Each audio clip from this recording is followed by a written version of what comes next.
I'm not going back and forth with a man who thinks that they should be in my position. If you want to be in my position, get in my position. Do you believe that? Bluff City Media presents The Anthony Sain Show on YouTube at Bluff City Media. Stepping up to the microphone is your host, Anthony Sain. Acknowledge me. What's going on, everybody? Welcome to the Anthony Sain Show. We're going to get all the bullshit out the way. Kenny, what's up? You good? Man, I'm good. All right, let's get into it. We ain't got time to, y'all know why y'all here. I know why I'm here. Let's jump into it. Couldn't sleep last night, ready to jump into this one, man. I'm 2 days behind. Everybody else already got their shit off. I ain't got mine off. Doc Holliday dropped about 2 or 3 videos. No, bro. I said I was not going to speak until Doc spoke. And since Doc has spoken, I'm here in the Bluff City Media Studios ready to jump into it. Enough talk. Enough of the bullshit. Let's jump into it. Kenny, I'm going to let you know now. Get your censor button, your beep button ready. This will be pretty uncut. The F-bombs are coming. F it. Let's go. There's one right there. All right, it's coming. So get ready for more of them.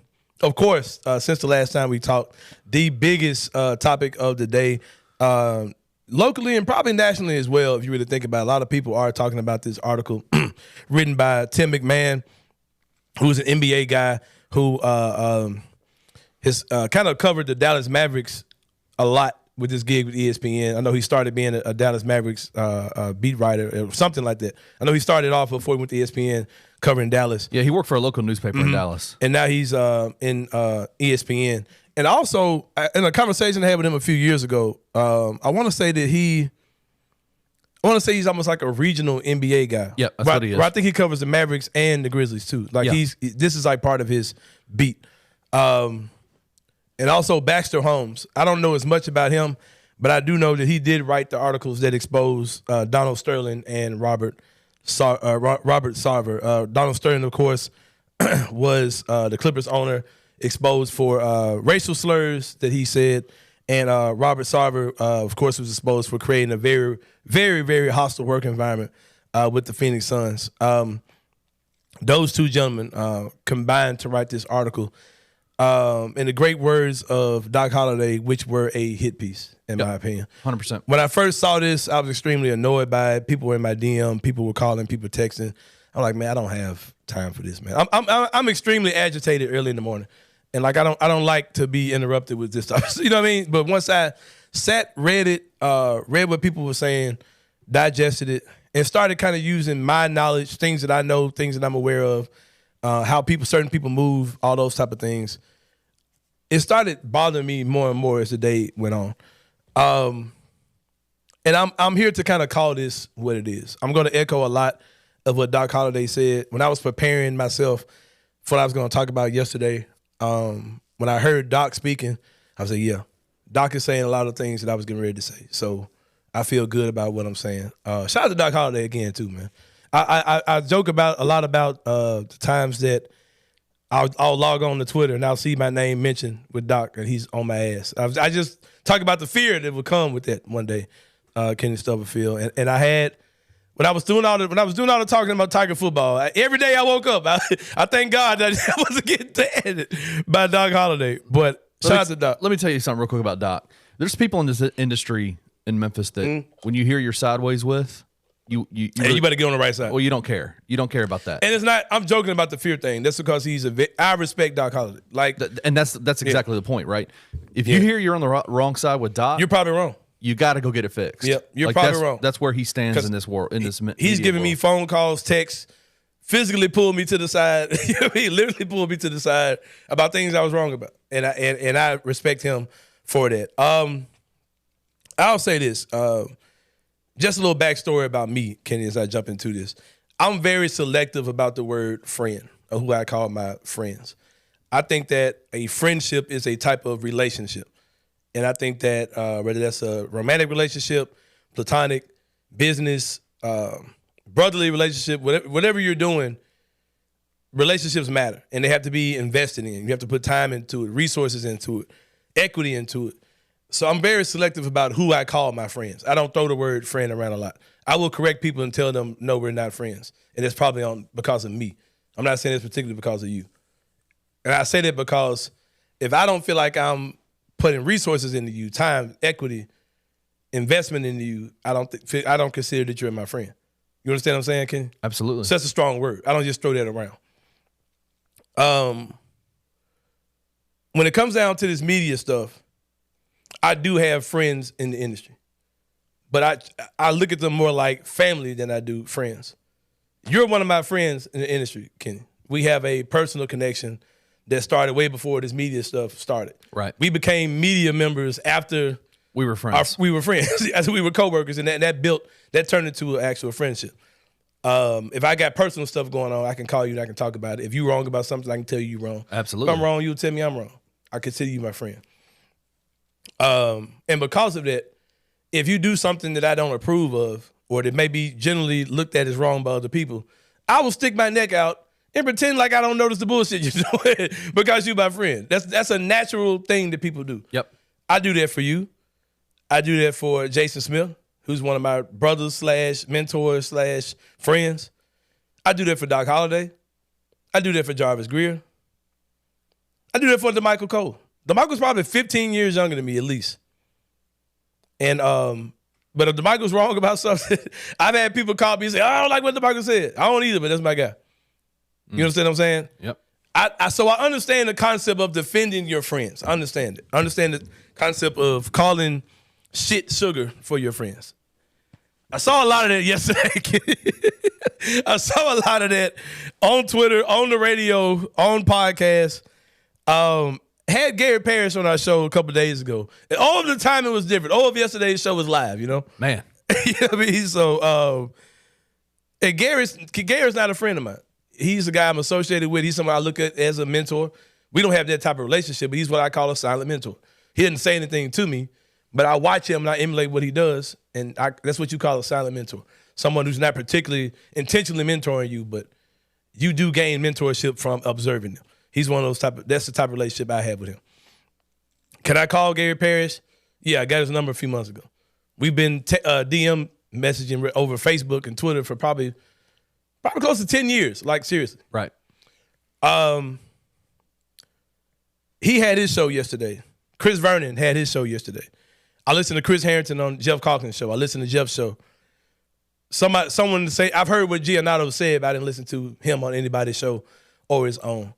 But all of these guys are what you would call journalists or, actual media members. Big J journalists. Yeah. I'm not one of those. Like, I don't pretend to be. You know what I mean? Like, I didn't go to school for any of this. I think a lot of the journalistic integrity stuff is bullshit. This is my view on journalism, and I said this yesterday. Journalism is only as important as its demand. No one was asking for that story yesterday. Were you sitting at home like, damn, the Grizzlies season is about to start, man? I would love to hear an 18-month recap.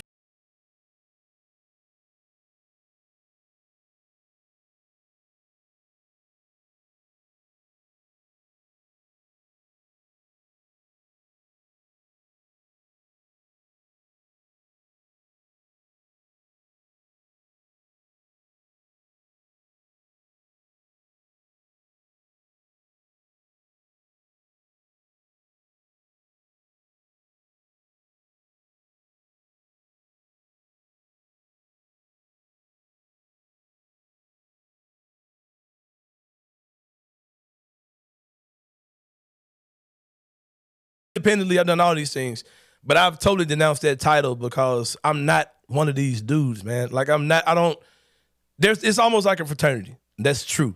You know what I mean? Guys, if you see guys get jobs, you look at who their big bro might be because big bro might help them get the job. If you see these type of things all the time. There's people look out for each other. It just happens. You know what I mean? And I'm not part of that group.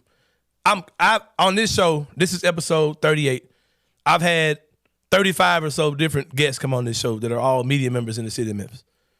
I'm associated with these people, but I'm not particularly friends with not many of them. You understand what I'm saying? Yep. Even though I come in and say, my guy so-and-so. I don't call you my friend unless I will stamp something that you said or you did. You understand what I'm saying? I'll compromise telling the damn truth. if you're that's what I do for my friends. You understand what I'm saying? So everybody comes in the show, we're not particularly friends. But we're cool. It might be my guy. But calling you my friend is another level. All right, let's get back to the story. No one asked for this, man. So I've heard things like this is such a well articulated story, and this is a perfect 18-month recap of this, and nobody asked for this. This is what bothers me about people who call themselves journalists or most media members. They want to be the most important person in the room. They think they're bigger than the shit they write about. They think they're bigger than the athletes. I've seen guys who have that type of bravado, that type of character, man, who have that type of that their words really matter about themselves. They really think they're bigger than the sport. Yep. They think that they're more important. The fact that they get 1 million people reading their story every time they hit send, they think that they're bigger than the actual athletes. They think that they're smarter than the athletes. When I go to these games, man, and I go into that locker room, there's about 5, 6, 7, 8 millionaires in the locker room at one time. Though none of them write for a paper. None of them host a radio show. None of them are on the news. You know what I mean? But we treat I see these guys treat the richest people in the room like they're the least important people in the room. And the kind of person I am, I admire people who are successful, no matter how they got their success. You understand what I'm saying? So I'm not going to come in the room making whatever $1,000 I make a year and act like I'm more important than the people that they really came to see. And when I see this article, this is case in point of that type of situation. And like Doc Holliday said, this is a hit piece. This isn't journalistic integrity or a beautifully written article or this super intelligent recap of 18 months in detailed order and sequencing and showing you the life of Ja Morant the last 18 years in a cry. This isn't any of that. Y'all know what this is? This reads like they were looking for something that they couldn't find. Baxter Holmes has done stories on Donald Sterling and Robert Sarver. This looks like they came to Memphis looking for something, looking for some more dirt, looking for something to tear down Ja Morant, looking for something to make him look bad, to be the finishing blow for Ja Morant, and they could not find it. So they gave us their consolation bullshit. 18-month bullshit. This is what this looks like. I came to Memphis looking for something. I couldn't find it, so I put out this bullshit story, and now half of Memphis media is co-signing it. Oh, this is great. We needed this. No, we didn't. It's bullshit. And this is something I'm proud of Memphis yesterday because reading this article, it looked like a bunch of hard work with a goal to tear this man down, and you could not make it happen. So let me start talking about rap. Let me start talking about his experience with a business owner. Grills. Talking about grills and gold teeth, and because you don't have nothing. You came down here for something and you couldn't find it. And now this is the consolation prize that you guys made to make yourselves feel like the most important people in the room, to make yourselves feel like you're more important than the athletes, and you're not. And I love my city because they protected one of their sons over the last few weeks. When I saw Tim McMahon's ass here for Media Day, I was like, what the fuck is this dude on?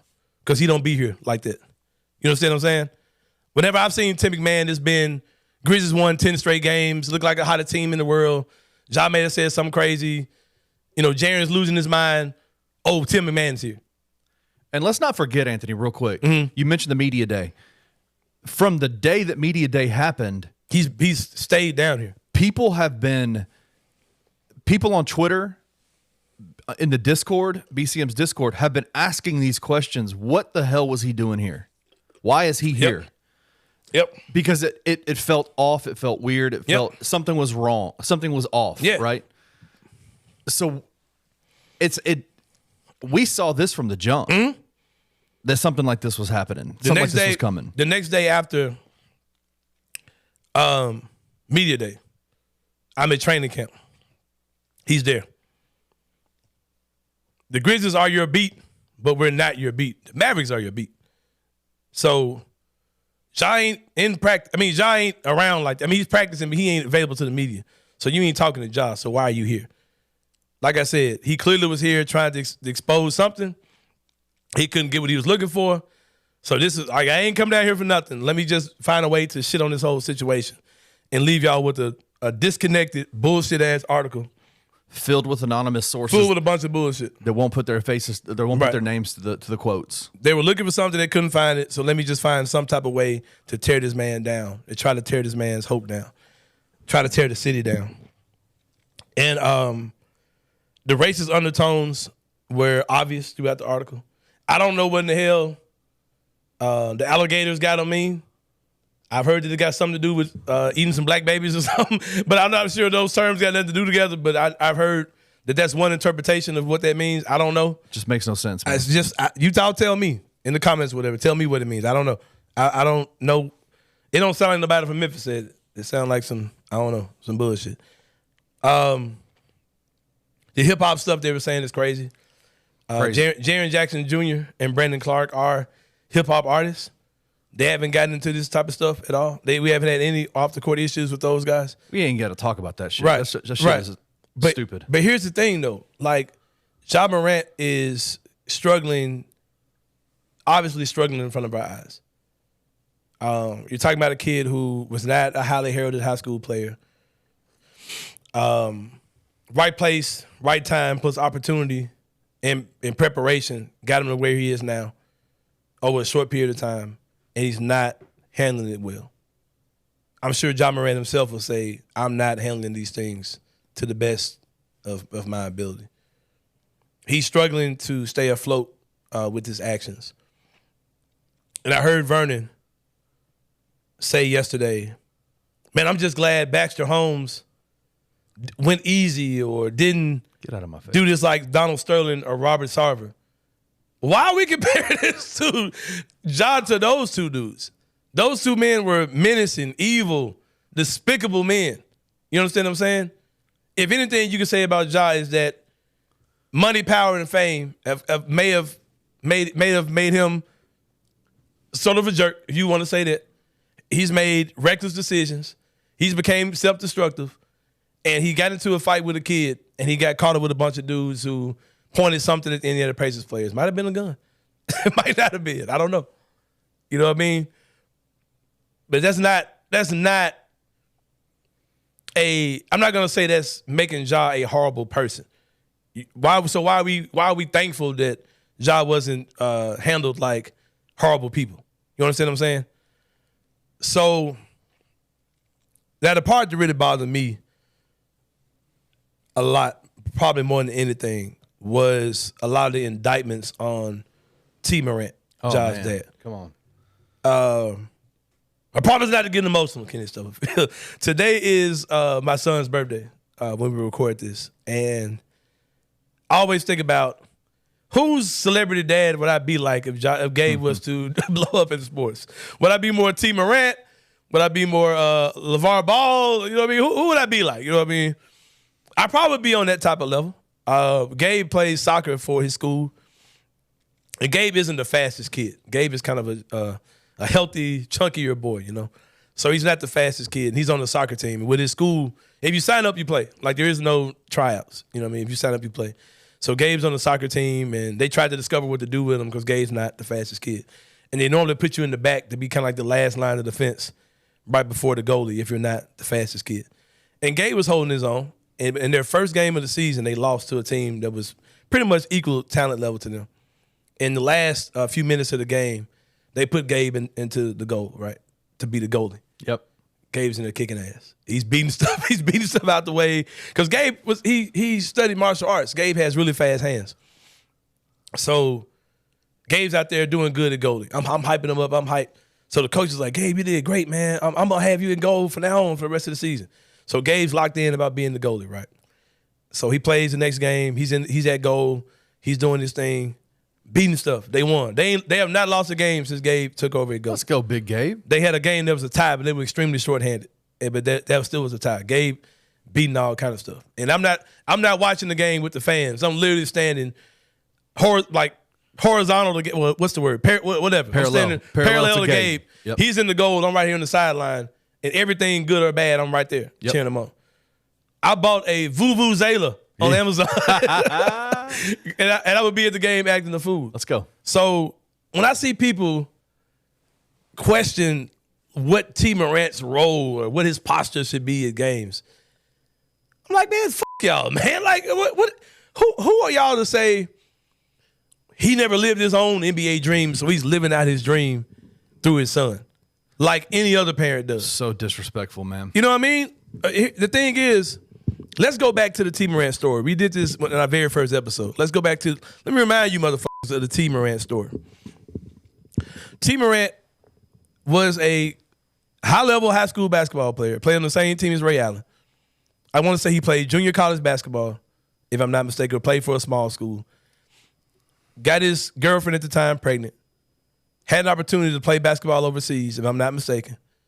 Passed on that opportunity to stay in the United States, raise his son, became a barber, learned to become a barber, took care of his son, was in the house with his son his entire life, in a society where black men are labeled to be men who don't do that.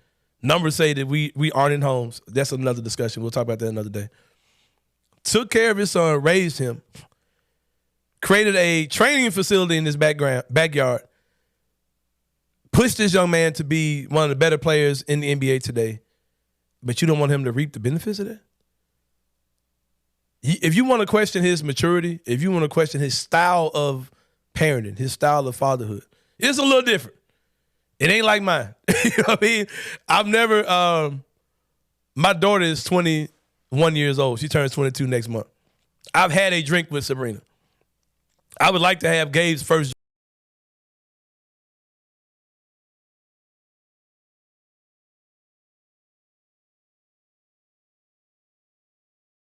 Ja was born. When Ja was born. If I were younger than Gabe, do I think I would be in the strip club with Gabe or out drunk with Gabe? I don't know. Probably not. But if that's what you're going to incriminate this man on, you're really not standing on much, because that's just kind of where T is. But I'm not going to call T a bad dad because he's not the same type of dad I am. You understand what I'm saying? Because for one thing, he's there.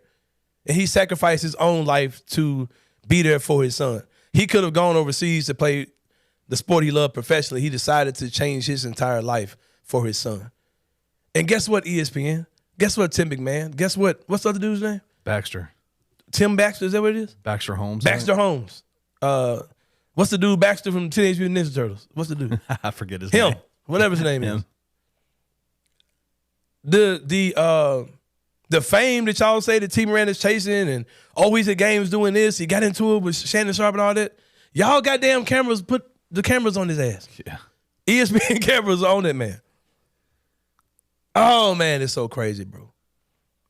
And why don't y'all ever say this about kids who don't have a dad in their life at all, like single mom players? But why y'all ain't doing all this with Draymond's mom?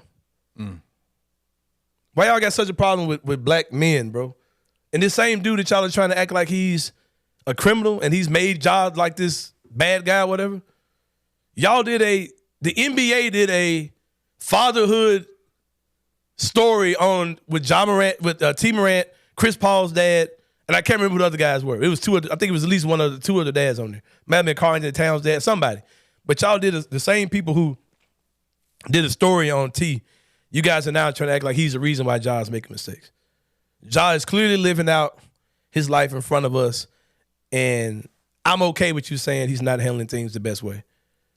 I'm okay with you saying that he's made mistakes that have cost him millions of dollars because he has. I'm okay with you saying he's immature. I'm okay with you saying that he's impressionable, he's hanging around the wrong people, he's making bad decisions.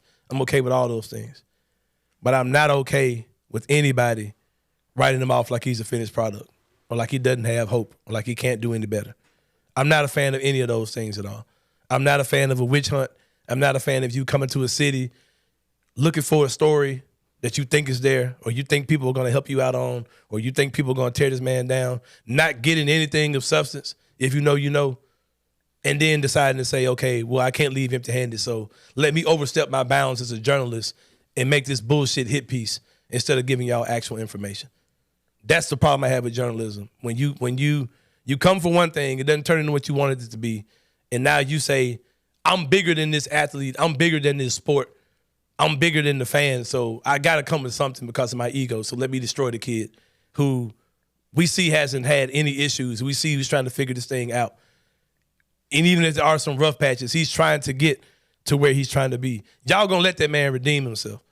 And I know the city of Memphis is pulling for him to redeem himself. And I saw that because this story came out the way it did. And in response to the story the way it did. Tim McMahon came here looking for something, he didn't get it. And like a bitch, he made up a story to try to destroy this man. And to try to make the city that he works in and lives in and loves, honestly, look bad. And try to make the team that he plays for look bad. But I saw all parties involved band together yesterday. I saw Ja on Twitter, on Instagram, showing love to his dad, showing love to his family, showing love to his friends, showing love to the Memphis Grizzlies. Props to the Memphis Grizzlies for coming together and talking to Ja since this has happened and reminding us that we got his back. We here for him. We believe in him. And I'm excited about those things, man. But like I said, guys have friends, and they cover their friends' backs. I ain't friends with none of them mother. I see Tim McMahon, I speak to him, and all right, whatever. What you here for? That's the energy I be in. I never asked him for any favors. He don't have any to offer me. I'm fine being right here, living and loving on the city I was born in. I don't have any desires to get up out of here. I don't have any desires to work for ESPN. I'm fine. I'm a social worker by day. I'm fine with it because I'm here to affect real change in the city of Memphis. I don't care about this part of my life that much. So being buddies with the big dogs means nothing to me. Yeah, I just want to be Gabe's dad and affect the world. That's it. That's all I got. And I'll say this, man. That's all I got, kid. Anonymous sources, sign your name. Yeah. If you're going to stand on something, stand on something. Because it come off like some whole shit, for real. Tell the real reason why you talking bad about that young man. If you know, you know.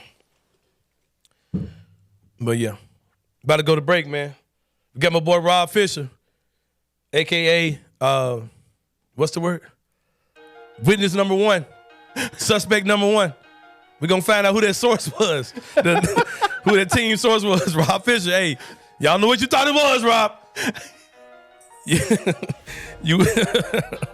you suspect number one, Rob Fischer of Grind City Media and Bally Sports is coming up next here on the Edge of the Sain Show. We'll see you guys in a minute.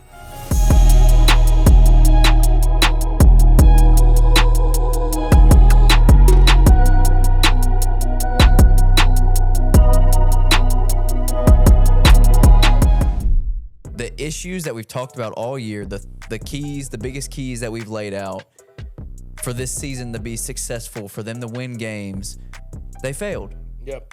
This offense can't find any consistency, and it is causing them to lose games. If the offense was more consistent, they would be undefeated right now. And then just looking back, being in the stadium, 21-10.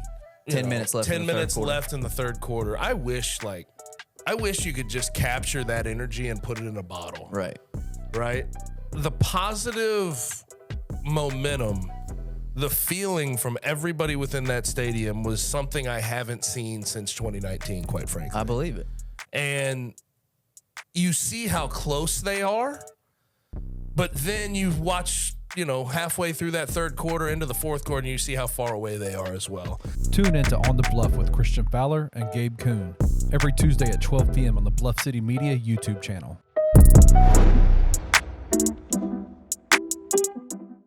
Well, one of the most frustrating parts from Friday night was our boy Andres Fox with the little nard punch on what was about to be a big 3rd and 9 Tulane had from their own 20-yard line with 9 minutes left in the game. And he decides to just Judy chop some dude in the wiener.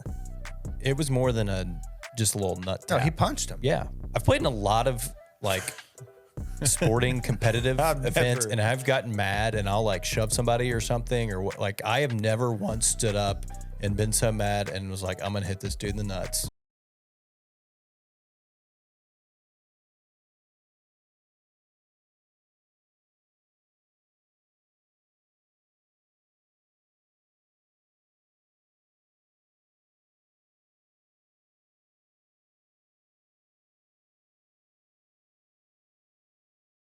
Untapped with TJ Willis and Trey Lasley every Wednesday at 3 p.m. on the Bluff City Media YouTube channel. Patrick Mahomes, however, is going against our favorite people, the Broncos. The Broncos defense heals all wounds in daily fantasy football. $9,500 I'll take it. I'll take $9,500 against the Broncos defense, who are last in the league in yards allowed in total yards allowed. They're dead last. I mean, they let people just run, pass all over them. They allow the most passing touchdowns in the game. Tune into Bluff City Bets presented by Zen Sports with Mark King and Daniel Greer every Tuesday and Friday afternoon at 3 p.m. on the Bluff City Media YouTube network. Bluff City Media and Bluff City NIL are proud partners of Coaching for Literacy, a Memphis nonprofit using the power of sports to impact childhood literacy. When you donate to Bluff City NIL through Coaching for Literacy, your gift is 100% tax deductible. This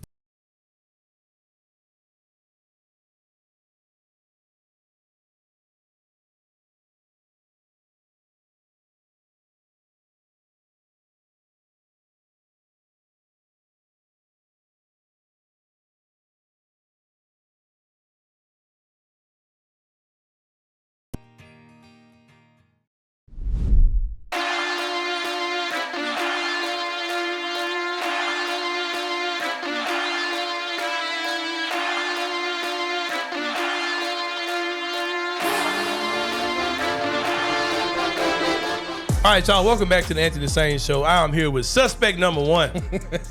I can't say he's my good friend. I know this man, Rob Fischer. We work together in a sense.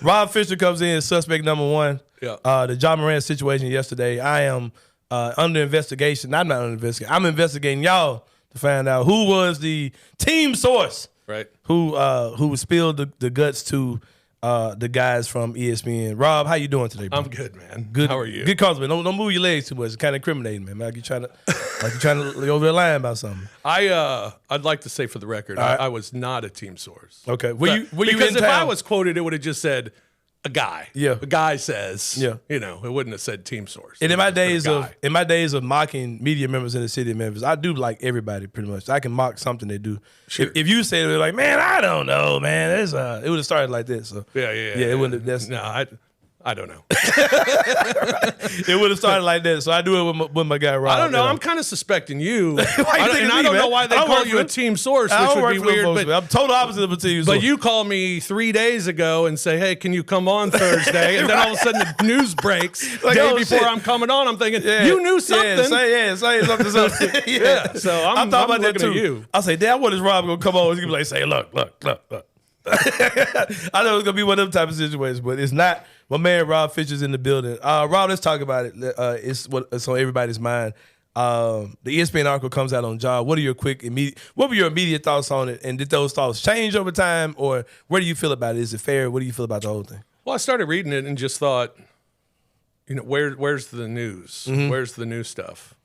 You know, this is as they pointed out, it's a 9-month story that ended 5 months ago. Mm-hmm. You know, what's happened in the last 5 months? Well, none of that has happened in the last 5 months. So I liked what Taylor Jenkins said yesterday and what Xavier Tillman said yesterday. You know, that's in the past. We're working on the future and made it very clear that that's the case. And a future that includes Ja Morant. Right. Yeah. And, you know, Taylor said he addressed it with the team, and I would imagine addressing that with the team is, hey, this is nothing new. This is what we're working past. This is why Ja's out 25 games. All right. Let's go play and get him ready to go too for game 26. So I don't think it was. I think it was more. You know, it upset everybody in Memphis for sure. I think nationally, it's just a story of the 9 months of the transgressions of Ja Morant, and you know that's fine, whatever. But here, yeah, I think people took it wrong because why are we bringing it up again? Why is this a story? But I'll tell everybody. It's going to be a story the week before he comes back, the week that he does come back, when he comes back. It'll continue to pop up and be a story. So get used to it, I guess I'd say this time. There were some things that disappointed me in the article, the business people talking about it. I mean, one went as far as saying everything but calling him a thug. Right. I mean, and that kind of put me off a little bit. Didn't enjoy that. And then speaking on behalf of the city and the one thing I really found odd was, boy, I've seen a lot of Grizzlies come through here and seen what.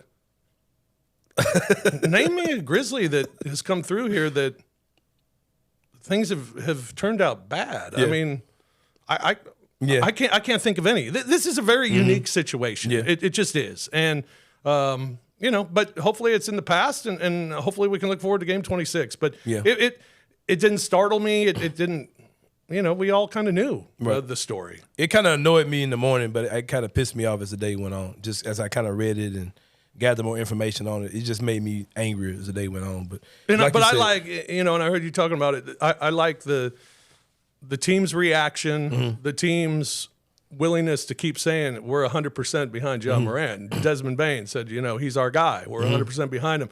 Ja tweeting out a few things yesterday. Yeah. One supporting his father. One basically saying this doesn't bother me.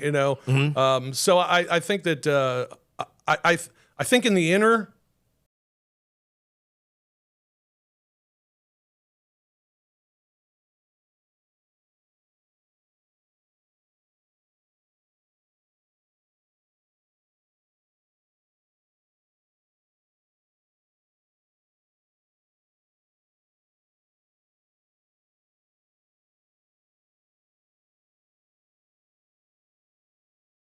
Incrimination in. I was like, I yeah. know, were you man. were you aware of the meeting between? No, Yeah, I didn't know anything about it. Yeah, okay, yeah. So I do like that part for sure, and it does seem like Ja isn't upset with anybody but the media. I gathered that from it as well. He put out a tweet where he shout out his dad, his crew, whatever the MB, whatever that acronym. I forget what it means, but Bros brother, over. only brother, yeah, or there something you like go. that? Yeah, Is that right? Bros over whatever it is. He tweeted out that. And he tweeted out the grizzly bear emojis. So I'm like, all right. So it seems like we good on that. I have one bone to pick with the whole Grizzlies organization, though. I will say this. It's actually two parts. Like, let me see how I can put this out without sounding like I'm butthurt, because I'm not butthurt at all. It seems to me that they have created a divide between the players and local media. And I think that in times like yesterday, those kind of holes, those kind of disconnects show, or you see that there's a disconnect there, because they are opening up the doors to guys like Tim McMahon, which you should. He's a national media guy. But it seems like these type of situations, the people they're giving this all access to, those are the ones that are making them look bad. There's three incidents I can think about with Ja that put Ja in a bad light as far as media wise. The one with Tim McMahon yesterday. The one with I'll kill Michael Jordan on the court with the young lady, I can't think of her name, and the one with Malik Andrews when he said he's fine in the West. Mm-hmm. These are the people y'all are handing Ja over to, and I've said this to their face. I've told them, I was like, you guys don't utilize us. You're not showing us love. But if we find out something, I'm gonna sit on that shit. If I hear something bad about Ja, I'm not putting that shit out on my Twitter. I'm not making the 18-month expose story about it. Right. But the people y'all are trusting, if they hear that shit, they're gonna put that shit out there. I just feel like you never see Ja, you never see any of these dudes on anybody's radio show, anybody's TV show, no interviews, nothing. And we're the ones who can really help him or help whoever. You know what I mean? So in times like this, when these national guys come in and do these type of things, those type of disconnects show to me. I think it's been that way for a long ass time. At least a handful of years, where it's changed. Kind of what, like with the changing of the guard. You know, I mean, we had the core four that everybody knew their names, and they knew everybody's names. Right. And there was off the record confidence between players and media. Right. And you had media that. guys had a phone full of players' numbers. Sure. Yeah. And I think, these guys stick around for 8-9 years. Maybe that comes back to fruition. Yeah. But it's been just driven more towards a national media thing. Yeah. I mean, just look at the last 5 years and any breaking story regarding the Grizzlies. It ain't coming out locally. It's coming from Shams or Woj, Right. like most teams are doing right now.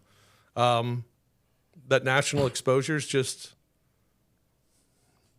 bigger than what you get in local media. And I know a lot of people who disagree with that. and think it's a bad policy to have. Yeah. Not that it's a because the locals are the ones that are protecting. protecting your brand. The locals Sure. are the ones who are like fighting for you yesterday, Right, and absolutely. today. And I mean, being a part of Grind City Media, I mean, I ain't trying to make you into the evil. no, empire, but we're, you know what I'm we're saying? part of the organization, Yeah. and and it's still the national media will get stories over the in-house media. That's just the reality.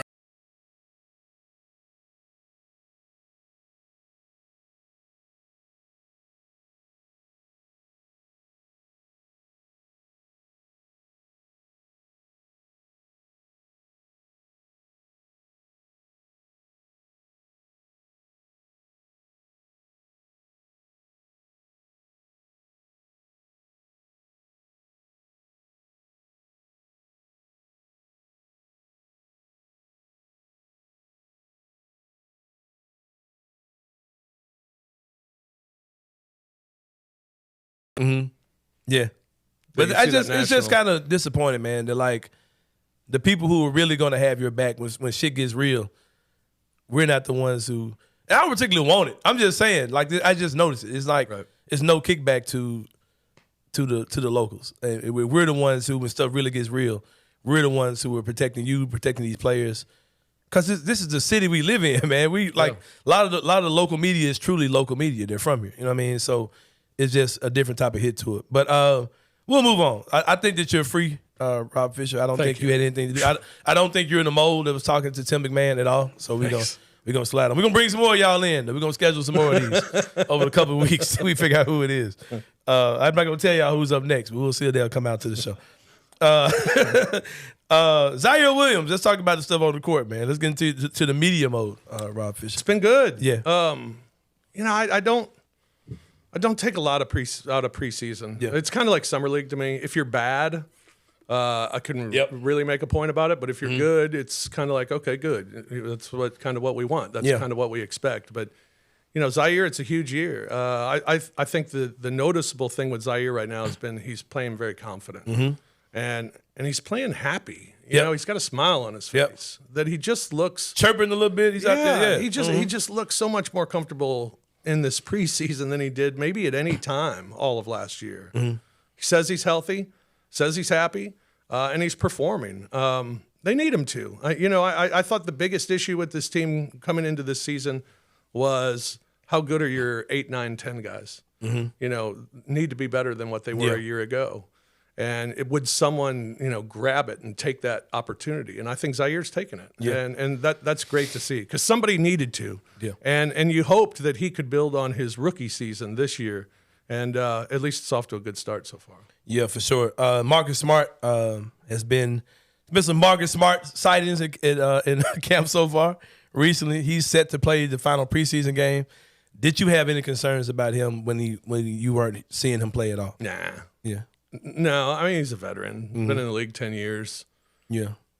If he's got an ouchie, he's going to stick out. I mean, nobody wants to practice. And he had a quote. He had a quote with I think the Michael Cole. He was like, man, I know my body. I know when I'm ready to go. So I wasn't concerned. I was concerned at first because I had heard stomach and then I had heard oblique. And anytime you hear oblique in baseball, it could keep a guy out for weeks. Right. So that concerned me at first, but then just the mild stomach soreness, abdominal soreness. He says he's ready to go. He'll be back in action tomorrow night and then for the opener. So I wasn't concerned, but I'm excited to see him on the floor finally. I mean, it's been incredible watching. We hear about what a leader that he is, but even in these preseason games during timeouts, Marcus Smart's, before coach comes over, Marcus Smart's in the middle of that huddle, barking out things to everybody. Yeah. And it's not a lecture. It's communication going back and forth. And so I'm so excited to see him out there. So we've seen that already, and I think that was exciting to see. And we've even seen it, Taylor Jenkins said at the end of last year when they were eliminated, he pointed out Ja, Jaren, and Dez and calling them the leaders of the team. And that was it. I mean, that was kind of the goodbye Dylan, but that was also, these are the 3 leaders of the team. And you're seeing it more from Desmond Bain this year as well, as far as being vocal during timeouts on the floor. You see Dez talking a lot, and I think that's a great sign to see. Yeah. You want to find that leadership in this team. It's something that's kind of been missing since Jay Crowder and Solomon Hill left the team. So to have him and to have Derrick Rose, I think is a great addition. You mentioned Derrick Rose. He looks like he can still play basketball a little bit. I mean, that's definitely exciting to see. We understand the leadership part, but he also looks like he can play as well. I don't think he's a guy that if they've got 2 games in 3 nights, I don't think he plays both of those games. Right. But he's a guy who I definitely feel like can give you serious like productivity this season and good minutes at that backup point guard position. It really makes me feel confident that without Tyus, we'll be fine. With some combination of Derrick Rose, Marcus Smart, Desmond Bane playing on point, or whatever you're doing, it seems like we're good. What's your overall feeling about the whole Derrick Rose situation on and off the court, leadership and actually producing? I hadn't talked to Derrick Rose since he was a rookie in Chicago. And when I interviewed him when he was a rookie, I came away from that interview thinking to myself, oh my gosh, I don't know how this guy's going to survive in the league. He wasn't a good talker. He just wasn't. And to hear him now, and to hear him in the press conference even say, when I was younger, I couldn't articulate my thoughts. Right. And to hear him articulate his thoughts now is remarkable. How different, he's grown into a man. I mean, he's a man now, and has grown. His maturity is unbelievable. He's one of the things that stuck out to me when I introduced myself to Derrick. We talked for a couple of minutes, and at the end, he said, "What was your name again, Rob?" Right? And I was like, "Yeah." And it's like, he wants to remember your name. I mean, that always kind of catches me when people do that. So off the floor, he's been fantastic, and I think he has said all the right things, and as far as not being a babysitter, but here to compete, and on the floor, it's been great. I mean, that floater's nasty. No question. I was angry continually hearing people say, "Well, they signed him to be a leader and a babysitter." Yeah, you signed a guy for 2 years to just be a leader in a locker room guy. That dude can play. I mean, he better be able to play. I mean, if you sign him for a 2-year contract, he better be able to play. And I think we've seen him be able to play. I think you're right when you're going to have back-to-backs and things like that. Maybe we don't see him in one of those games. He even said, 16 years in the league, what it takes his body to prepare for a game is like 24 hours because he never understood guys not playing back-to-backs. Right. Now he kind of gets it. So he knows his body. He knows his limitations. He knows his role. And I think that's going to be very beneficial. I'm with you. I don't think the Grizzlies will take a step back at that backup point guard position because I think he can play. Yeah, it seems like it's in good hands for sure. And something else about him is that you hear people say, "Wow, your story you shared is a lot of people saying that." I remember he was this kid and now he's mature. Yeah, but I think people you didn't understate it. But I think people kind of understand it because not only is he mature, there's a lot of guys who are adults in the league now. He's like high level, top tier maturity, wisdom. Yeah. Intellect, all these type of things. He's turned into freaking Kareem Abdul-Jabbar. I mean, like this dude turned into Bill Russell overnight. Right. You know what I mean? So that's the level of guy you got in your locker room. And like he's the type of guy when he starts speaking, everybody's be quiet. Derrick Rose is speaking, because he's got that level of maturity going on for sure. I'm excited about all of that. Speaking of maturity, Desmond Bane and Jaren Jackson Jr. are becoming veteran NBA players. At media day, I was hearing Jaren say. Preparation for year 6, I believe. I was like, what are you talking about, man? Like, you just got here. But I was like, no, it is. He's been here that long. And Dez, I think this is year 4 for him, I believe. Those two guys look like they're ready to play, for sure. So what are your thoughts on those two? What does peak Jaren and Bane look like for this team? For two guys who honestly haven't even entered a peak yet. It's hard to put two guys from one team in an all-star game. Yeah. But why not? Yeah. I mean, Jaren, just building on what happened last year, defensively, when you're the defensive player of the year, a lot of times that's a reputation award. He wasn't really on the radar when the season started. He earned it as the season went on. So now this year, he goes into this year, and it's the reputation of him being one of the best defenders in the league, if not the best defender in the league. So I think he takes off from that and still gets the recognition of that. But then what he can do offensively, and what he's doing more of going to the basket, and showing his moves and showing his length, I think can make him an all-star because his numbers could be really good too. Yeah. Desmond Bane, I thought last year was an all-star year for Desmond Bane, more so than I did Jaren. At the beginning of the year, at least. And Desmond came out and played 6 games healthy. 3 of them he scored over 30 points. Yep. Then he wasn't healthy the rest of the season. I'm expecting that again. Yeah. The thing that I've been impressed with Desmond so far in the preseason is when he stops on a dime, I don't cringe. Yeah. I mean, last year when he stopped on a dime, you're like, oh, God, Yeah. that's got to hurt, And, Yeah. and sometimes you'd see him wince a little bit. He's doing it again without stopping. Yeah. And just, doing it as part of his move and then letting the shot go. And last year there was a little pain in there. So I expect big things from Dez. I think he can take off as an all-star, can be a guy that can score over 20 points a game and can be a big-time three-point shooter in the league. And I think those things combined can make him an all-star this year. I expect a big year from Desmond. I expect the jump this year from Desmond that I expected last year. Yeah. Not that he was bad last year. He was really He good. had the injuries, yeah. But I think it could have even been better, and I expect that this year. You talked about Zaire Williams earlier, how he's kind of separated himself from the Jake LaRavias, the David Roddies. We've all been saying if we could just go with one of those three guys to pan out, we'll be fine. Zaire looks like he's about to set up to clearly separate himself from those guys, probably be your starter for the first 25 games before Ja gets back. Between LaRavia and Roddy, do you have any hope of those guys turning into anything this year? Who gets minutes between those two? What are your overall thoughts just on Jake LaRavia and David Roddy? Two pretty different players. I think the thing you hope to see is just consistency from them. I mean, where you can count on them. Roddy, I think he's pretty close to being able to just count on what you're going to go out there and do something. Yeah, go out, make something happen, bring some energy, make a basket. Get a steal, whatever. Look strong. Get a couple fouls. Look big body out there. Yeah. So I think you kind of know what to expect. Can he just consistently do it at his high level? And then Jake, I like in the preseason seeing Jake go into the basket more, attacking the basket, getting layups, having the goggles knocked off. He does that more. I think it opens up the three for him too. But again, it's just got to be consistently.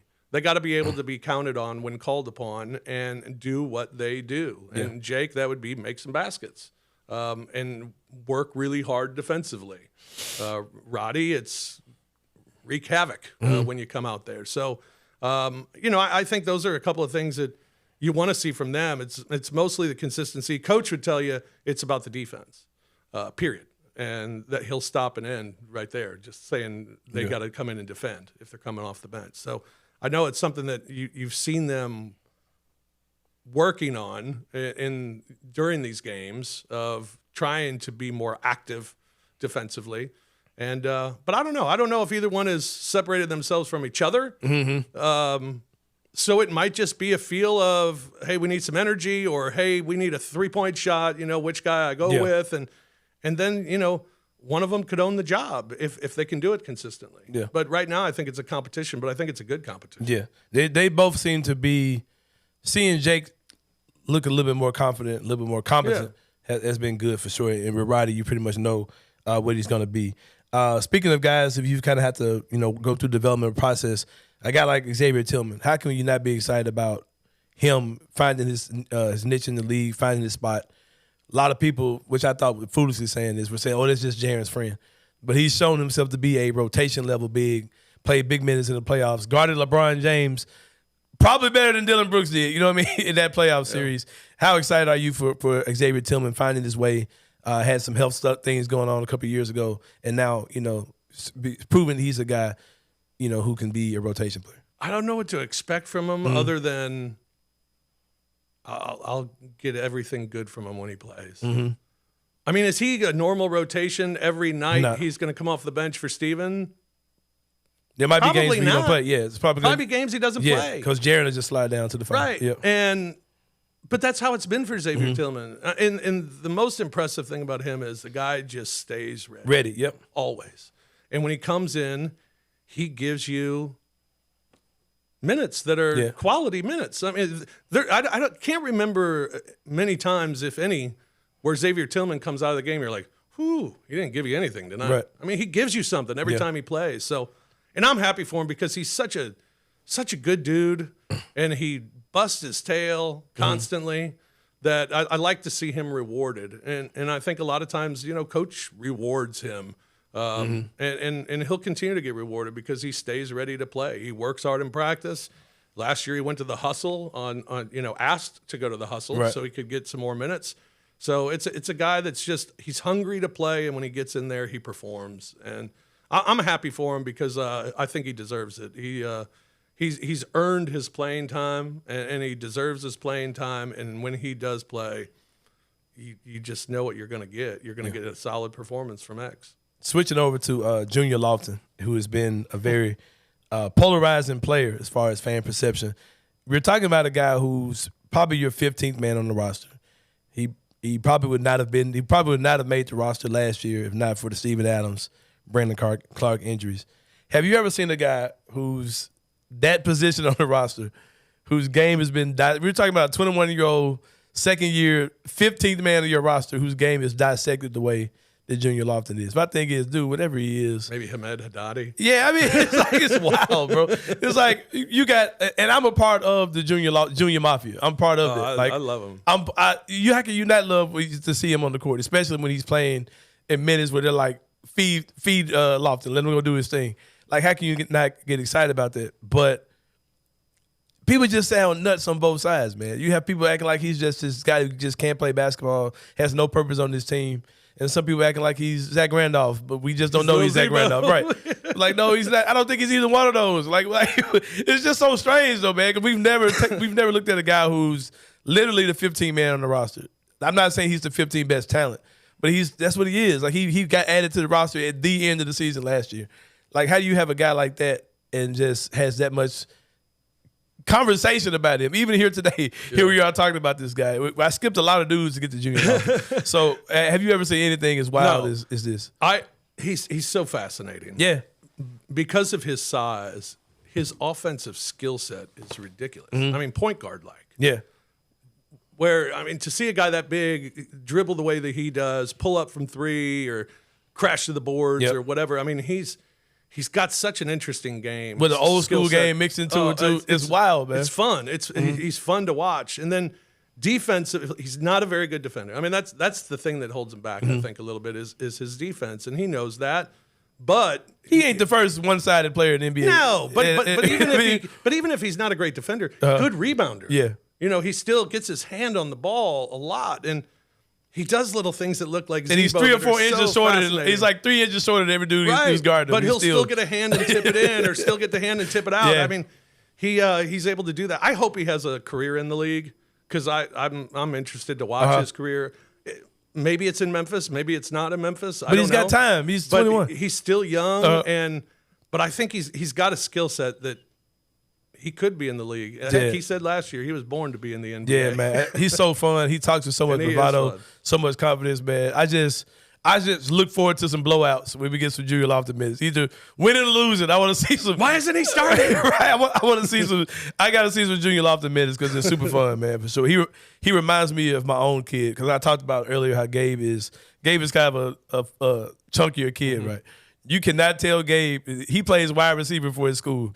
Gabe is slow as all outdoors, but he lines up. He's got the gear on. Right. You can't. You cannot tell Gabe he's not. Whoever the best receiver in the league is, you can't tell Gabe he's not on that level. Like, and that's what Kenny Lofton. He looks like a kid. It's like, okay, bro. Like, but if you hear him talk, he's like, yeah, man, I'm the best six since Bill Russell. Like, what? Like, what are you talking about? I mean, have you lost your mind? But yeah, but he's super fun. I get it. And a good teammate. Yeah. You know, I mean, the players like him. Yeah. Everybody likes him. He's that guy. Yeah. He's that 15th guy that everybody likes. Just keep him around forever, and man. You root for him. And, Oh, man, he's such a great just story. Like, just to see him is just fun. You cannot watch his games and not be entertained. No. I don't care what he's doing. If he's out there stinking up the plays, he's entertaining. Yeah. If he's taking bad shots, man, it's whatever. Well, I started watching him when he was at La Tech because they were in their conference tournament. It was one of the only conference tournaments going on. He probably dropped about 30. I wanted to bet games, right? And I'm watching. I'm like, oh, I'll bet this game. And I just watching him. I'm like, is he the point guard of this team or what is going on? And he just dominated in college. Dominated. Yeah. And it was sweet offensive skill moves and then defensively grabbing every rebound. I mean. He was fun to watch. So I ended up watching like all their games in that tournament. And then we got him. And so I was excited to watch him play. And I enjoy watching him play every time he gets a chance. And he doesn't make not drafting him. Acquiring him made zero sense because he's not the type of guy the Grizzlies, they got a type. And he's not their type at all. But seeing this like misfit of a kid stuck on this team in a city like Memphis who's going to eat up all the shit that he's spamming out there on the court, man. Like,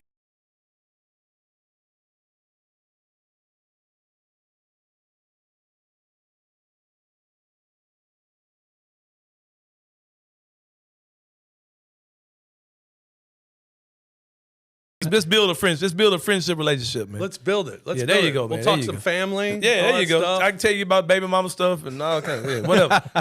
Hey, Anthony, I got a question for All Rob. right, go ahead. You host the Infield Fly Show with Lang and is it Kevin Murphy?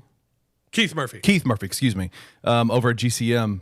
Not to be mistaken with Keith Murray of Def Squad. Right.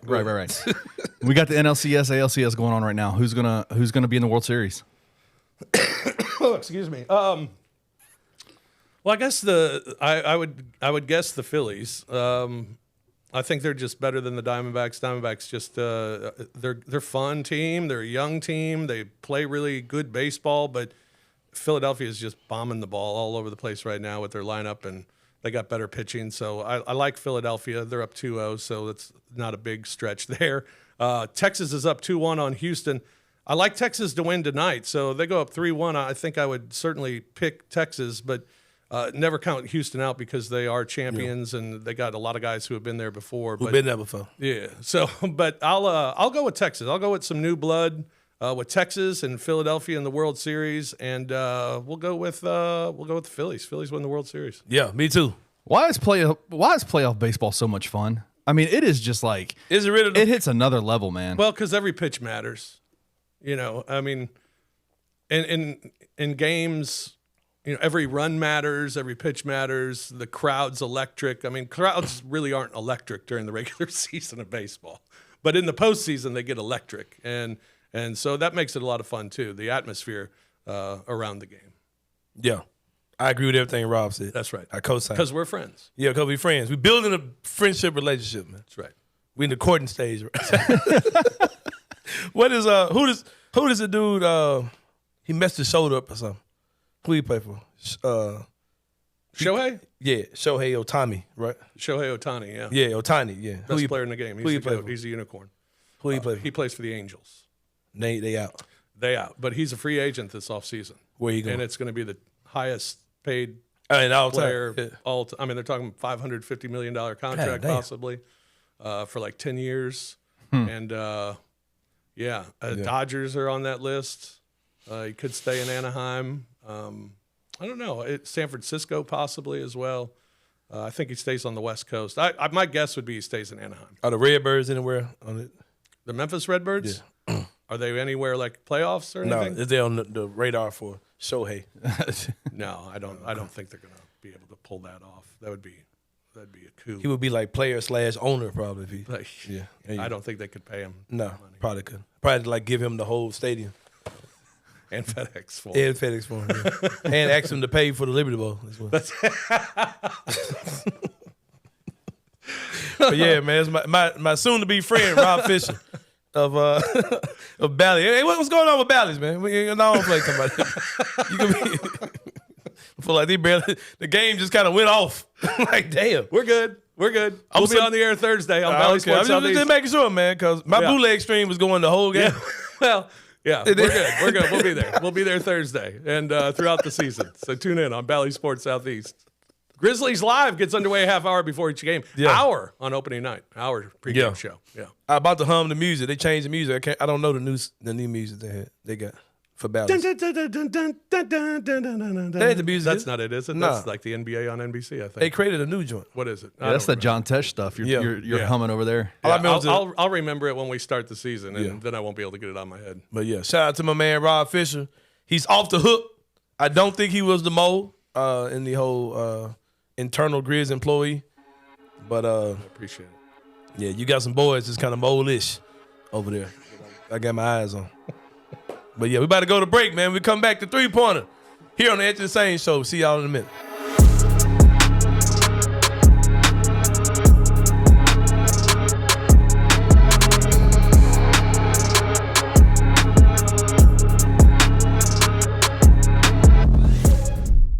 Bluff City Media and Bluff City NIL are proud partners of Coaching for Literacy, a Memphis nonprofit using the power of sports to impact childhood literacy.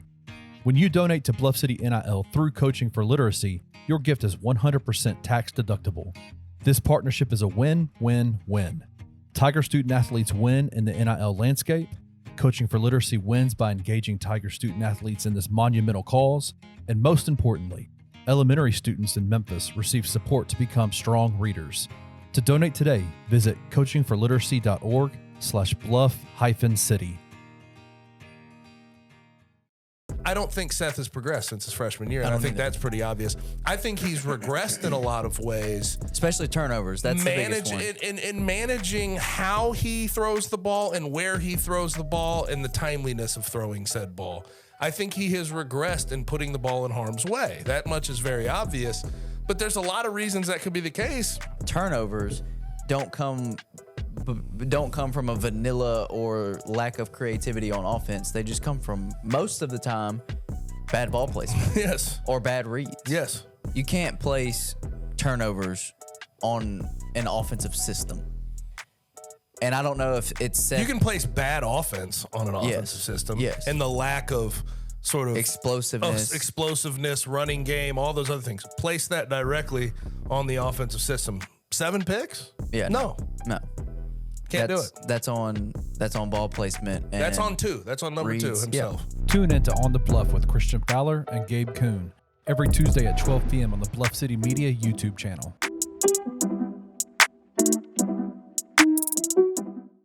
If I hear one more time post game from anybody, staff, player, fan, they ran something defensively we hadn't seen on film, I'm going to lose my mind.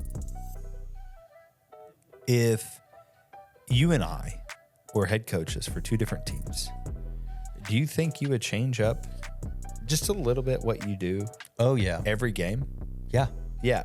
I really hope our defense is doing that. I hope our offense is doing that. I legitimately, when I heard that, I was like, I misunderstood the statement. Or he misunderstood the question. Because there's no way in hell you want me to believe that you were like, they just didn't run the same thing that we've seen on film the past 6 weeks. Yeah, there's no way. It's like taking a test and expecting all the answers to be given to you beforehand. Look, the questions were different than the practice test. Tune in to Tigers Untapped with TJ Willis and Trey Lasley every Wednesday at 3 p.m. on the Bluff City Media YouTube channel. And this is going to be Gabe Davis, over 19.5 longest receptions, -110. I know I saw this over at DraftKings. This is a guy who's went now 6 games in a row dating back to last year. And so he has hit this, and it's not even close. Like, some people are all over his over 2.5 receptions against the Jaguars, over his, I think it's 41 or 46.5 receiving yards. He is a guy who catches deep balls. Tune into Bluff City Bets presented by Zen Sports with Mark King and Daniel Greer every Tuesday and Friday afternoon at 3 p.m. on the Bluff City Media YouTube network.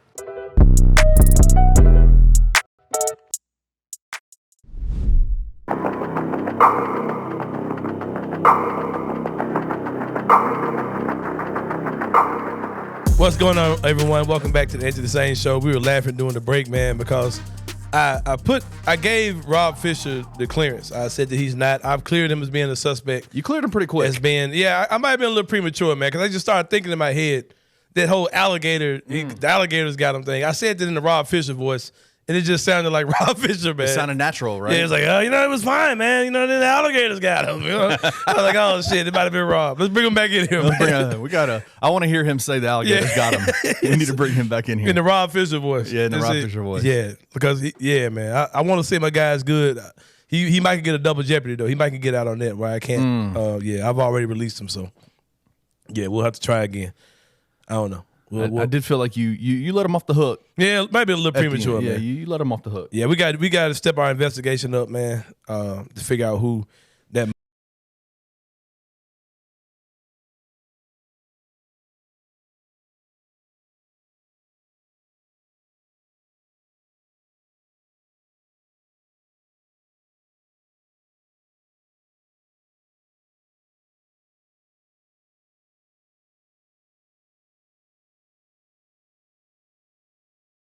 And where he is at this point of his career. Yeah. And I don't really think he gives a damn either, which is I'm also cool with. But it's just making him look bad in a time in his. I'd rather see him just play out your contract and then just go to wherever you want to go, man. Like doing this is kind of crazy because this ain't like the 76ers team is going to be bad. This team is going to be good. And I'm like, why do you want to go to the Clippers so bad?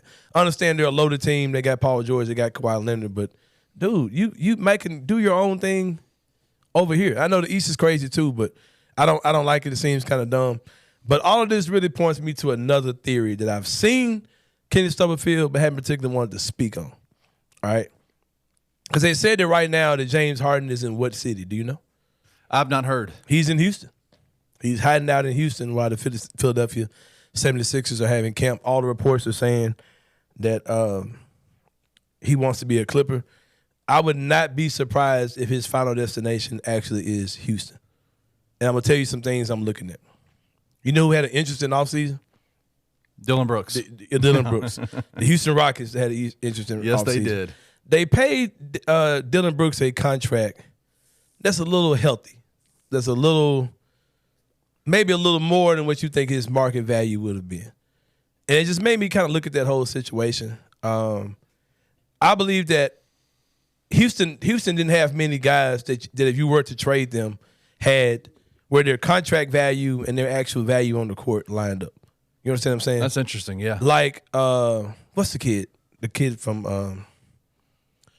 Jalen Green, Jabari Smith. Jalen Green, Jabari Smith. Those are two future all-star level guys. Yeah, absolutely. As far as talent. But their contracts, they're on rookie deals, so their contracts are very small.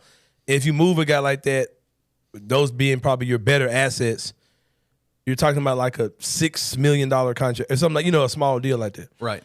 But if you want to move a guy, whether it's Alperon Sengun or whatever you're doing, if you're looking to Fred VanVleet, whatever, exactly. If you're looking to move a piece, it's got to be something where the guy's contract value 100% is you can actually move that deal to get another player. Right. So I look at guys like Dylan Brooks, who can't be traded until I think January the 15th anyway. If he's the perfect type of guy if you're trying to move him in a deal for James Harden.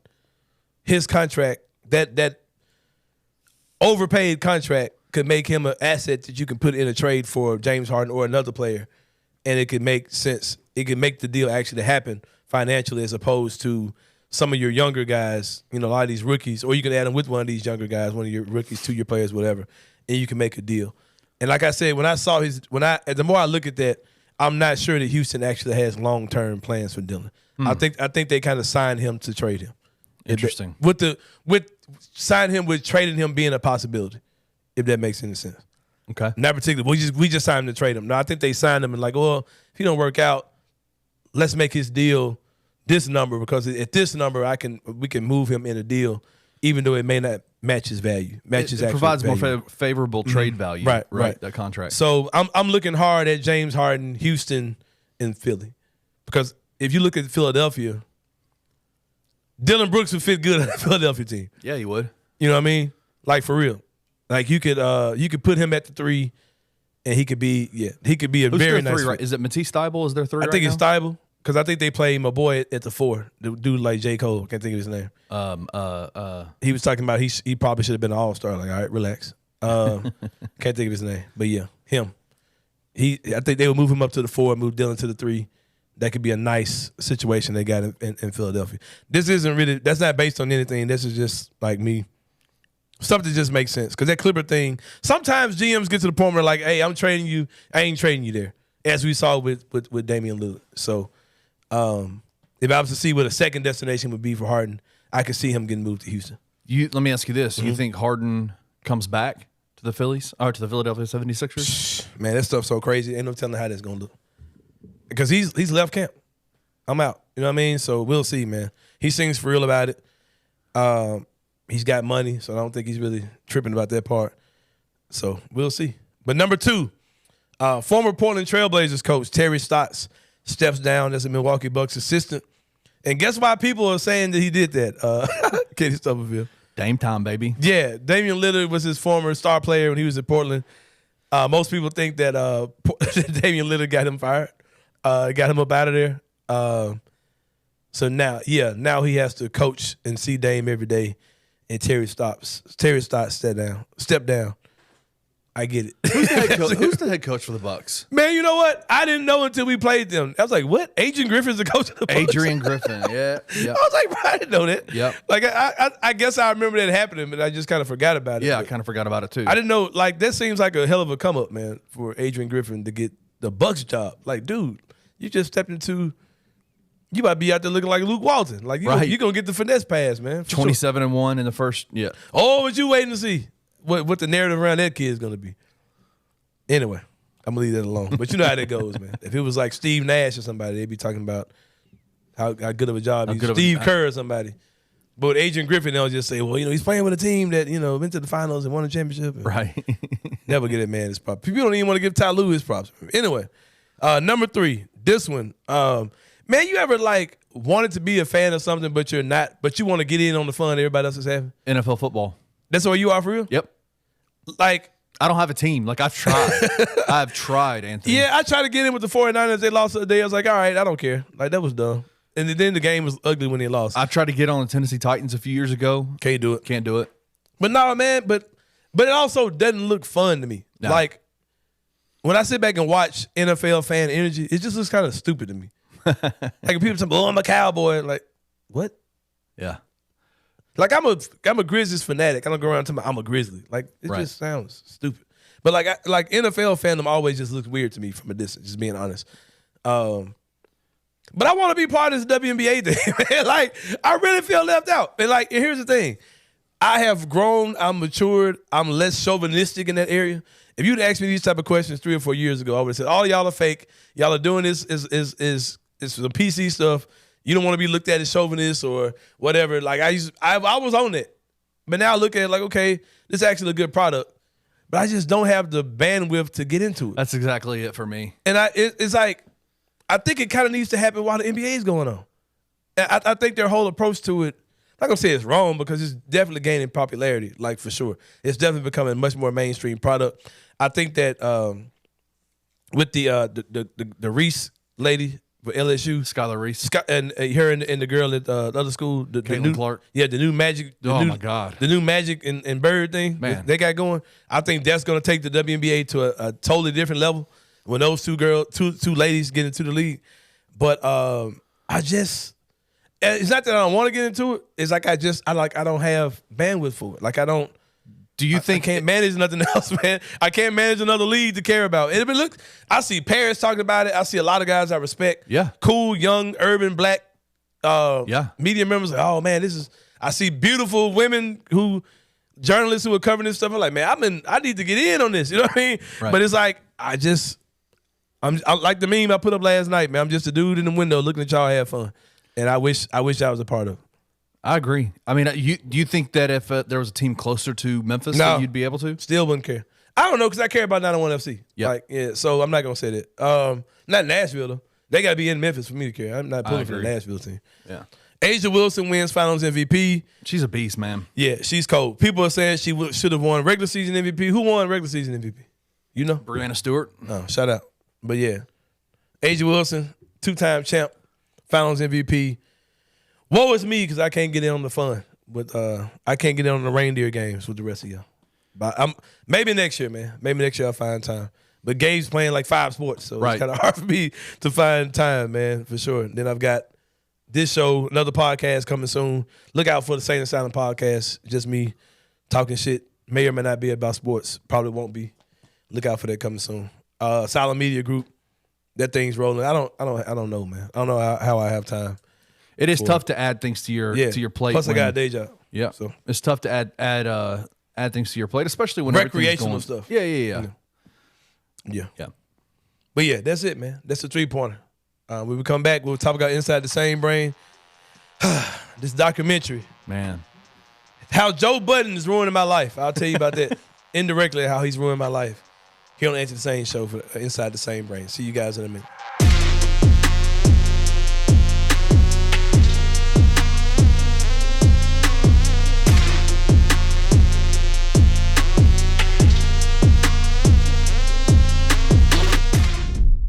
I don't think Seth has progressed since his freshman year, and I think that's pretty obvious.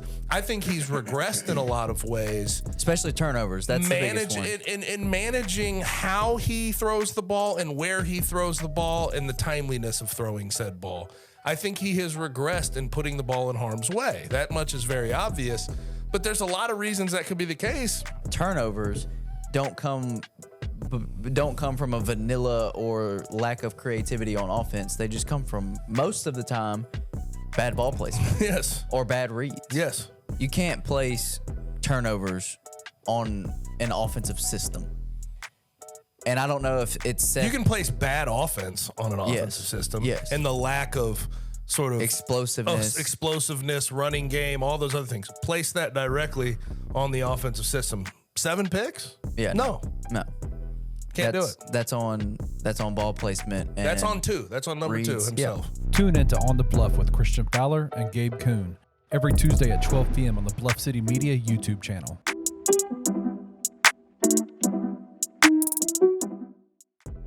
Derrick Henry, over 75.5 rushing yards. Okay, it's minus 114 right now. I just played it. It's over on FanDuel. Okay, well, I do love this play, and let me tell you why. I'm gonna pull up the stats real quick that I have over here on my buddy Derrick Henry. His first year, he was behind DeMarco Murray in 2016. Didn't play much, right? Well, let's give you the last matchups he's had dating back all the way to 2017 against a division rival in the Colts. Okay. His first game where he was the starter, he had 19 rush attempts on 131 yards. Okay. Let me give you those five games leading up into 2019. Tune into Bluff City Bets presented by Zen Sports with Mark King and Daniel Greer every Tuesday and Friday afternoon at 3 p.m. on the Bluff City Media YouTube network. Well, one of the most frustrating parts from Friday night was our boy Andres Fox with the little nard punch.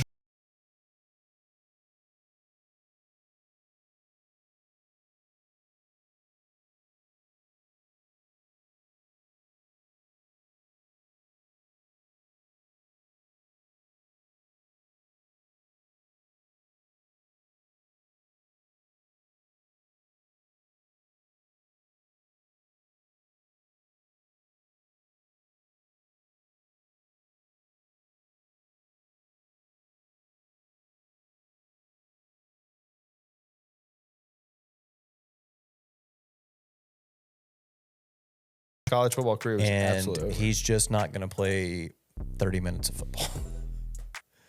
Is that 15 for each nut? I don't know, dude. Tune in to Tigers Untapped with TJ Willis and Trey Lasley every Wednesday at 3 p.m.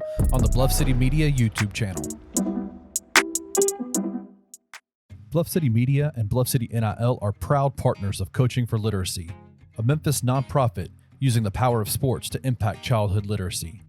When you donate to Bluff City NIL through Coaching for Literacy, your gift is 100% tax deductible. This partnership is a win-win-win. Tiger student athletes win in the NIL landscape. Coaching for Literacy wins by engaging Tiger student athletes in this monumental cause. And most importantly, elementary students in Memphis receive support to become strong readers. To donate today, visit coachingforliteracy.org/bluff-city.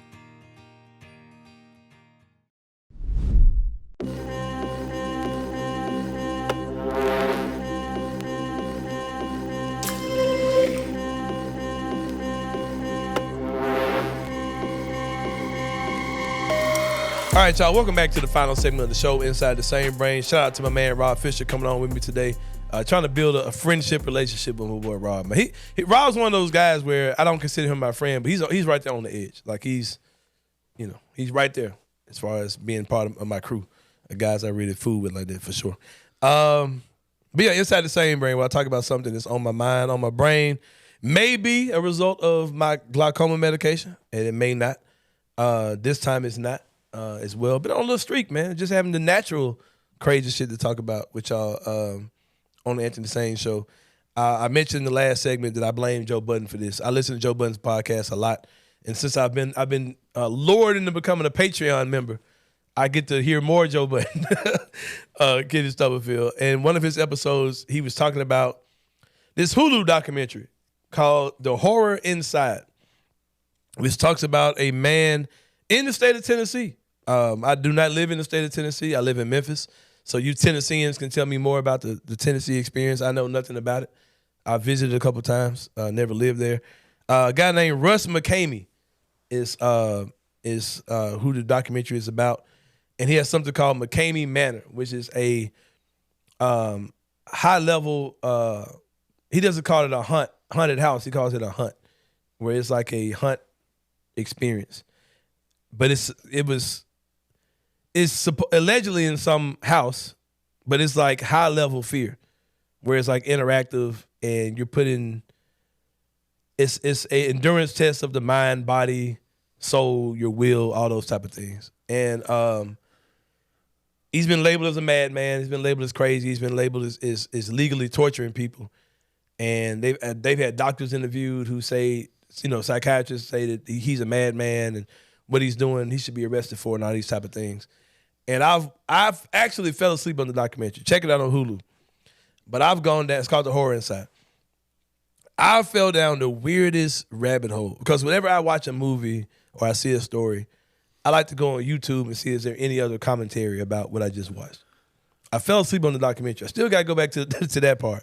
But I fell down the craziest rabbit hole, Kenny Stubblefield, where I feel like I'm a part of this man's cult at this point because I've seen every expose video on YouTube. I watched about 3 or 4 hours of this stuff between midnight and 4 in the morning last night of exposing this man to be a fraud, to be scamming. There are people who are saying that, because he's like, man, I've got rats, got this rat thing, and then you go to the snake thing, and I've got all this going on. I've got zip lines and underground stuff going on. But when you look at the facility, it's literally just a trailer, like a small house, a trailer, and a nice little piece of land. And people are like, nah, man, like I don't think you have any of this stuff. Like whatever you're describing, like it's bro, just watch it because it's the wildest thing. And I've gone down this rabbit hole for it. There are people exposing him to be a fake. There's a group of YouTubers who have got their hands on a hard drive that includes stuff that is incriminating about him. But it's a wild dude who's doing these extreme level haunted houses that are physical. Like those YouTubers think that he's doing illegal stuff, right? Yeah. That he's doing things, that there are things on that hard drive that's incriminating to him. And he gets on YouTube and he gets on Facebook and he live streams, but you've got to be a member of his Facebook group to see the live stream. And that's where the cult comes in. Yeah. They think it's a cult mentality. And I want to say you have to, and he's like, oh, I got a 20,000 people waiting list and it's a $20,000 to go through the prize if you to go through it. If you get $20,000 if you go all the way through. But he determines if you go all the way through or not. Because he'll just keep it going until you quit or you die. And it's like a waiver form. It's like you might be thrown from a plane. You might lose teeth. You might get hair cut out. You might have broken bones. You might have broken neck. You might have dehydration. You might die. Like you're signing off on all these things. Like you might die. Sign off. You might have a headache. Sign off. You might break a leg. Sign off. Like all this weird stuff, bro. You might lose all your teeth. Right. But it's wild stuff. I've fallen down a rabbit hole to the point where I feel like I've been converted to Russ McKameyism or whatever. But it's wild stuff, man. You gonna let me videotape you going through? No, I ain't doing that shit. No, black people don't do that. Because if you look at the thing, ain't that one black? It's one black lady went through it. I think she was biracial, and that black part was like the nerve of you to put me through this. But no, man, check it out. It's wild stuff, wild stuff, man, for sure. Like he's clearly somebody who has, and they brought a porn star, like the YouTubers who expose him. They interviewed a porn star that's like, yeah, that's a kink. Like she's like, I work in the kink industry. All this is a sexual kink. Like it has nothing to do with fear or creating this fearful experience. Because he doesn't charge people to go to this. It's absolutely free. Like all he asks you to give him, like, bring a bag of dog food for his dogs. That's all you need to get in. But the lady's like, no, that's a kink. That's a sexual thing he's doing. Have you heard of this Graceland 2? No. Not heard of that? Like in Germany or some shit? No. It's not far from here. There's a guy who claims to be a former or really good friend of Elvis Presley. Mm-hmm. And his house, he's turned it into, he calls it Graceland 2. So there's a Graceland, the original Graceland here in Memphis. Mm-hmm. And it's just basically his house, and he takes you on a tour, and it's got all Elvis Presley stuff in it. And it is the creepiest that's crazy. House. But people will literally travel to go see this dude's and you just go knock on his door. He opens it up and takes you on the tour. You pay him money, all that kind of stuff. Yeah, he's recording y'all. And there are some weirdo people out there. He's got y'all on tape, man. Yeah. I've done it once, and it's a weird. You did what? I toured Graceland 2. Have you been to Graceland 1? No. So why you went to Graceland 2, bro? It's a part of the white college experience in the city of Memphis. Well, you realize some dude's probably jerking off to you on the videos. Hey, man, listen. Hey, I've seen as long worse. as you understand that, man. I've seen worse. Yeah. All right, pause. But anyway, all right. All right.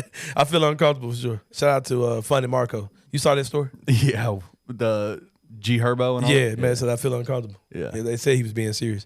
All right, but yeah, man, check it out. Some weirdo stuff for sure.